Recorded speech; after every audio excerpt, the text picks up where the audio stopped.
Operation सिंदूर की सफलता को लेकर बीजेपी देश भर में तिरंगा यात्रा निकाल रही है। भाजपा जमकर तारीफ कर रही है, तो वहीं इस बीच इसको लेकर विपक्ष का कहना है कि सेना के ऑपरेशन का राजनीतिकरण इस्तेमाल नहीं करना चाहिए। महाराष्ट्र के पूर्व मुख्यमंत्री उद्धव ठाकरे की पार्टी शिवसेना यूबीटी ने कहा कि पाकिस्तान के खिलाफ देश का बदला अब भी पूरा नहीं हुआ है। प्रधानमंत्री नरेंद्र मोदी के बयान और आदमपुर एयरबेस के दौरे पर बोलते हुए राष्ट्रीय जनता दल के सांसद मनोज झा ने कहा कि सरकार की नीति और पहल का विरोध करने वाली एक भी आवाज नहीं थी, लेकिन आधिकारिक घोषणा से पहले अमेरिकी राष्ट्रपति द्वारा संघर्ष विराम के बारे में की गई घोषणा से वो चिंतित थे।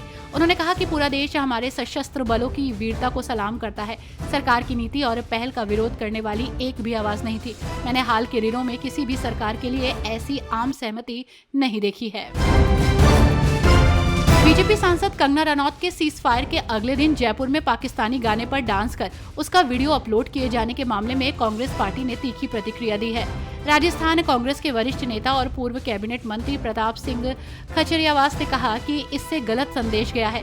देश की सेना जब पाकिस्तान के खिलाफ लड़ रही है तो बीजेपी की सांसद पाकिस्तानी गाने पर डांस कर रही थी। शिवसेना यूबीटी सांसद प्रियंका चतुर्वेदी ने कहा, जिस तरह से पाकिस्तान ने अपने टेलीविजन सेना प्रमुख डीजीएमओ के माध्यम से झूठ बोला कि उन्होंने आदमपुर एयरबेस पर हमला किया है और ये अनऑपरेशनल हो गया है, उनके झूठ को देश के प्रधानमंत्री ने उजागर किया। उन्होंने जवाब दिया कि भविष्य में अगर वे कोई भी हिमाकत करते हैं तो उन्हें मुंह तोड़ जवाब मिलेगा और हमने ऑपरेशन सिंदूर में ये देखा है। सवाल ये है कि क्या आसिम मुनीर और शहबाज शरीफ अपने किसी भी एयरबेस में उतर पाएंगे। कर्नाटक के मुख्यमंत्री सिद्धारमैया ने दिशा समिति की बैठक में बोलते हुए कहा कि उन्होंने 67 केंद्र प्रायोजित योजनाओं की समीक्षा की है। उन्होंने ये भी कहा कि अगर केंद्र सरकार मार्च में फंड जारी करती है तो वे इस साल इसका इस्तेमाल कर सकते हैं।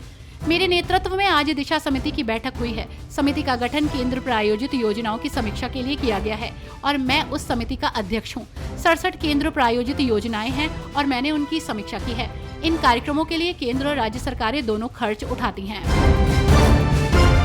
राहुल गांधी फिर बिहार का दौरा करेंगे। वे दरभंगा में शिक्षा न्याय संवाद कार्यक्रम में भाग लेंगे, लोगों को संबोधित करेंगे। इसके बाद वे पटना में सामाजिक संगठनों के साथ फुल फिल्म देखेंगे और उनसे बातचीत करेंगे।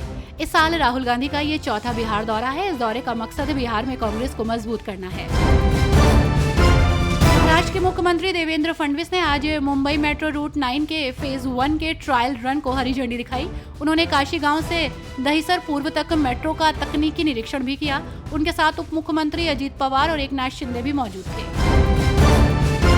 दिल्ली की मुख्यमंत्री रेखा गुप्ता ने कहा कि दिल्ली देश की राजधानी है और इसकी जन शिकायत प्रणाली बहुत अपडेट होनी चाहिए। एक आम आदमी की शिकायत का समाधान तुरंत होना चाहिए। उनके पास हर वो साधन होना चाहिए जिसके जरिए वो अपनी बात सरकार तक पहुंचा सके। पिछली सरकार के कार्यकाल में जन शिकायत प्रणाली बहुत असफल रही। लोगों की समस्याएं सरकार के कानों तक नहीं पहुंचती थी और समाधान भी नहीं होता था। ऑपरेशन सिंदूर की कामयाबी का जश्न हर जगह मनाया जा रहा है। इस कड़ी में ऑपरेशन सिंदूर की कामयाबी के जश्न में भाजपा ने आज झारखंड की राजधानी रांची में तिरंगा शौर्य यात्रा निकाली। तिरंगा शौर्य यात्रा में रक्षा राज्य मंत्री संजय सेठ और प्रदेश भाजपा अध्यक्ष बाबूलाल मरांडी शामिल हुए। इस दौरान लोगों ने हाथों में झंडा लेकर भारत माता के जयकारे लगाए। उत्तर प्रदेश कांग्रेस अध्यक्ष अजय राय ने बीजेपी नेता विजय शाह द्वारा कर्नल सोफिया कुरैशी पर की गई अपमानजनक टिप्पणी की निंदा की है। उनकी टिप्पणी को भारतीय सेना सशस्त्र बलों में सेवा देने वाली महिलाओं के सम्मान का घोर अपमान बताया है।